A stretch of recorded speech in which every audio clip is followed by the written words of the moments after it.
2023년 12월 19일 화요일 제1독서 판광기의 말씀입니다. 그 무렵 초로아 출신으로 단 시족에 속한 사람이 하나 있었는데 그의 이름은 마노아였다.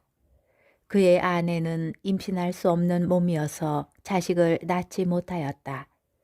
그런데 주님의 천사가 그 여자에게 나타나서 말하였다.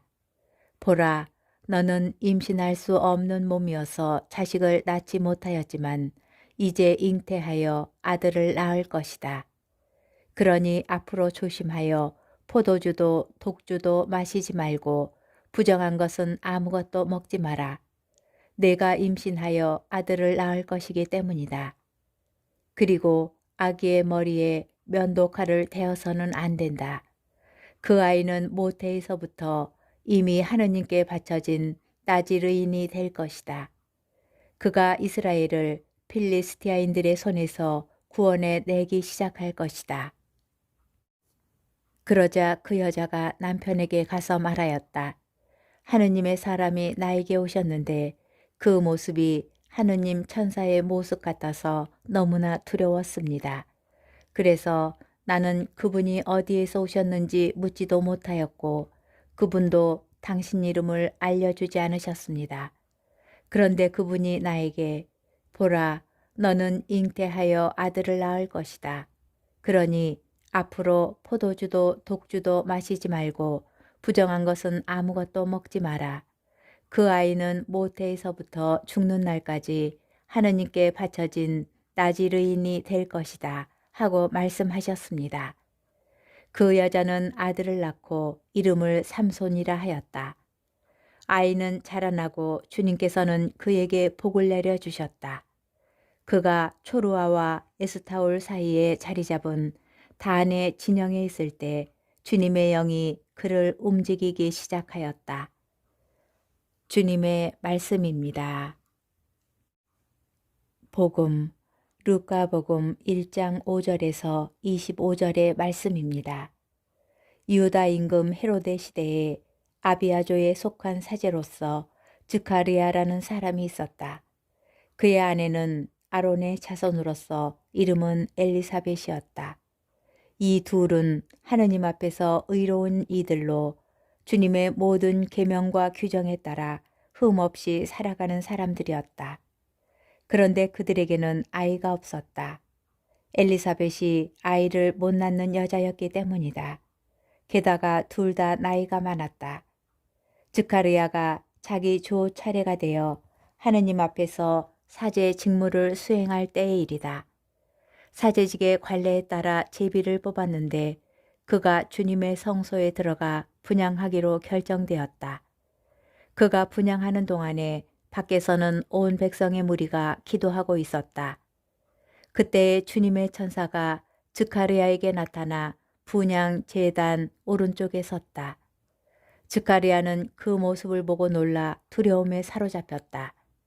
천사가 그에게 말하였다. 두려워하지 마라, 즈카리아야. 너의 청원이 받아들여졌다. 내 아내 엘리사벳이 너에게 아들을 낳아줄 터이니 그 이름을 요한이라 하여라. 너도 기뻐하고 즐거워할 터이지만 많은 이가 그의 출생을 기뻐할 것이다. 그가 주님 앞에서 큰 인물이 될 것이기 때문이다. 그는 포도주도 독주도 마시지 않고 어머니 태중에서부터 성령으로 가득 찰 것이다. 그리고 이스라엘 자손들 가운데에서 많은 사람을 그들의 하느님이신 주님께 돌아오게 할 것이다.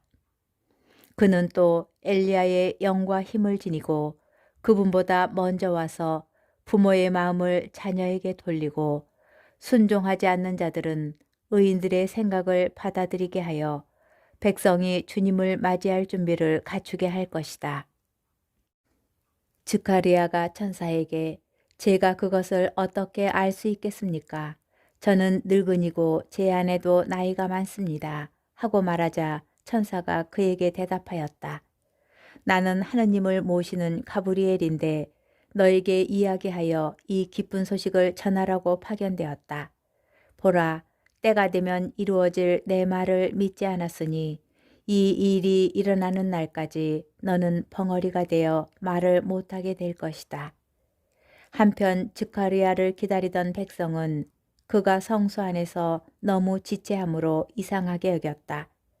그런데 그가 밖으로 나와서 말도 하지 못하자 사람들은 그가 성소 안에서 어떤 환시를 보았음을 알게 되었다. 그는 사람들에게 몸짓만 할 뿐 줄곧 벙어리로 지냈다. 그러다가 봉직 기간이 찾아 집으로 돌아갔다. 그 뒤에 그의 아내 엘리사벳이 잉태하였다. 엘리사벳은 5달 동안 숨어 지내며 이렇게 말하였다. 내가 사람들 사이에서 겪어야 했던 치욕을 없애주시려고 주님께서 굽어보시어 나에게 이 일을 해주셨구나. 주님의 말씀입니다. 오늘의 묵상. 세례자 요한은 예수님께서 걸어가실 길을 마련한 선구적 인물입니다. 네 복음서 가운데 특히 루카 복음서는 요한의 출생 이야기를 예수님의 탄생 이야기와 번갈아 배치하며 두 인물이 출생 때부터 서로 긴밀한 관계에 놓여 있음을 드러내고자 합니다. 오늘 복음은 먼저 세례자 요한의 출생을 예고합니다. 성령으로 잉태되신 분의 특별함에 견질 수는 없겠지만 그분의 선구자도 범상치 않은 인물임이 출생의 배경에서 드러납니다. 엘리사벳은 아이를 못 낳는 여인이었고 나이도 많았습니다. 이는 이사학과 삼손 그리고 사무엘의 출생과도 매우 비슷합니다. 그 어머니들은 모두 아이를 가질 수 없는 여인들이었으나 주님의 특별한 은총과 보살핌으로 이 위대한 인물들을 낳을 수 있었습니다. 하느님께서는 또 하나의 큰 인물, 곧 엘리야의 영과 힘을 지닌 세례자 요한의 출생도 마찬가지로 척박한 환경에서 오로지 당신의 놀라운 권능으로 이루어지도록 섭리하십니다.